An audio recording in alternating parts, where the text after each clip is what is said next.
say, can you see by the dawn's early light what so proudly we hailed at the twilight's last gleaming, whose broad stripes and bright stars through the perilous night o'er the ramparts we watched were so gallantly streaming, and the rockets' red glare, the bombs bursting in air, gave proof through the night that our flag was still there.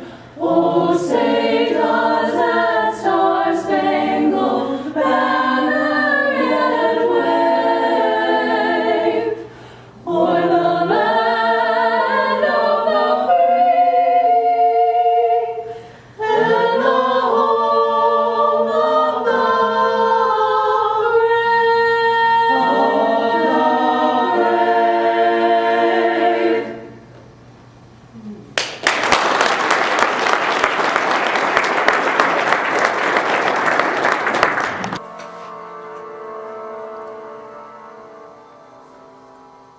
Hi, Major Dan Rooney. What an honor to be with you this evening.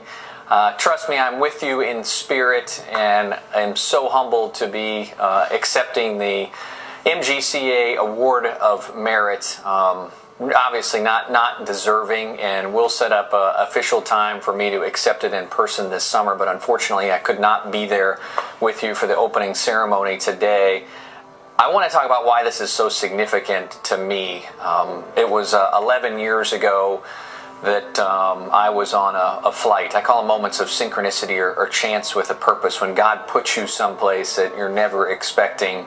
And it was a flight from Chicago O'Hare to Grand Rapids, Michigan, to our family-owned golf course in Grand Haven, the Grand Haven Golf Club. Many of you are familiar. And we purchased that in 1998, and my dream was just to be a PGA Club pro and a fighter pilot, and that's what I was doing.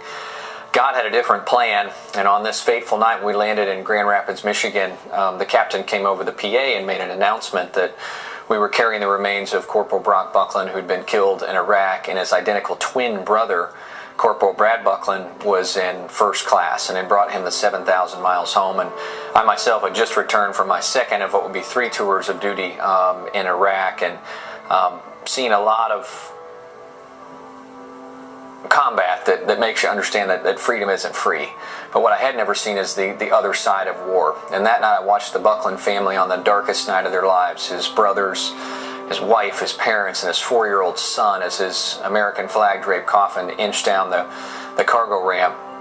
And I couldn't help but think in those moments about, my 5 kids, and if the tide of war ever turned on me. And as the ceremony finished itself up, despite the captain's request, more than half the people boarded the airplane that night. And there was nowhere to go except that blanket of freedom we'll all sleep under tonight, courtesy of Brock Buckland and the over 1 million veterans who have paid the ultimate sacrifice.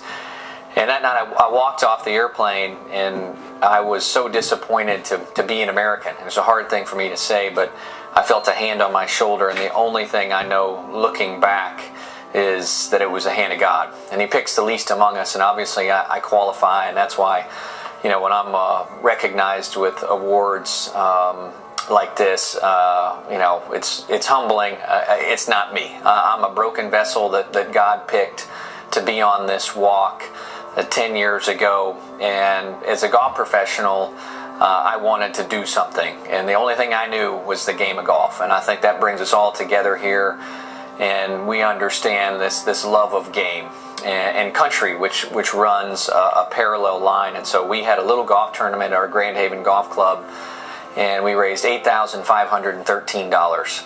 And that was the day I learned this beautiful irony that changed my life forever, that when you reach out to help someone in need, you're actually the one being helped. And that was also the beginning or birth of Patriot Golf Day. And I reached out to the PGA of America, Brian Whitcomb, the president, and I said, we celebrated this day at our little club on the shores of Lake Michigan. Golfers across America would love to play a round that was heroic, that meant something bigger than themselves, and thank God he believed in me, and we launched Patriot Golf Day, and in 10 short years, we've raised over $50 million based on the great patriots that play this game that we love, golf. And as an organization, Folds of Honor just awarded our 20,000th scholarship to spouses and children all over this great nation. This fall, we put out 4,176 scholarships, representing over $20 million of scholarships that start in first grade, go all the way through college. But our very first scholarship went to a young boy named Jacob, and he lives outside of Grand Haven, Michigan, and that's Brock's son. And without the state of Michigan, without the game of golf in Michigan, none of this happens. So I hope everybody sitting in this room today recognizes that fact and takes pride in that fact, that this great life-changing organization started in Michigan. I love the state of Michigan. Obviously, the MGCA is an incredible organization, but so many friends along the way. Some aren't with us anymore, and some are, and made some new friends. But again, just so blessed to be recognized, and look forward to getting together this summer and accepting this in person.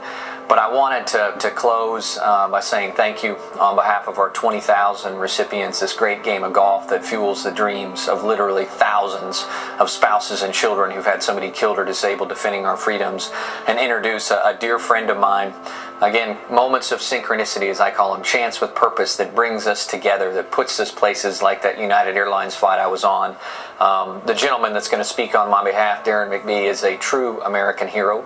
They call him McTeams because he served on virtually every Navy SEAL team there is. He's jumped out of a perfectly good airplane. As a fighter pilot, I do not understand this.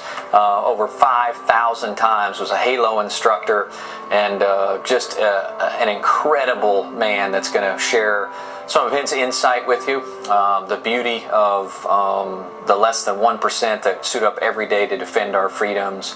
He is a dear friend and an American hero. Darren, thank you for being there to deliver the mail on behalf of Folds of Honor. And again, I want to say Godspeed and God bless America. Thanks.